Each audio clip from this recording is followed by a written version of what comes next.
মমতা বন্দ্যোপাধ্যায়কে দেখে নাও কতটুক পাওয়ার আছে মমতা বন্দ্যোপাধ্যায়ের। পুরো মানে দেশের যতগুলো জনগণ ছিল, যতগুলো লোক ছিল, সবগুলোকে নিয়ে বেরিয়ে গেছে মাঠে। খেলা হবে, কখন হবে খেলাটা?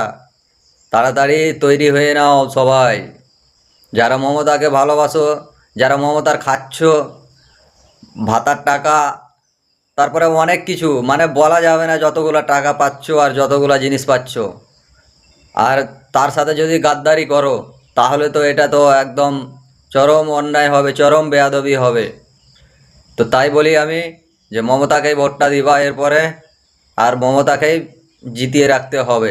কারণ যে যদি বিজেপি জিতে যায়, তাহলে তো এই দেশ থেকে, আমাদের পশ্চিমবঙ্গ থেকে প্রায় অর্ধেক লোককে মারা যেতে হবে, তাদের ঘর ভেঙে দেওয়া হবে, বুলডোজার চালিয়ে দেওয়া হবে। তখন কি করবা? তার আগে আমি বলি সতর্ক হয়ে যাও, আর মমতাকে ভোটটা দিয়ে জিতাও আবার, আর বিজেপিকে এই দেশ থেকে ভাগিয়ে দেওয়া হবে।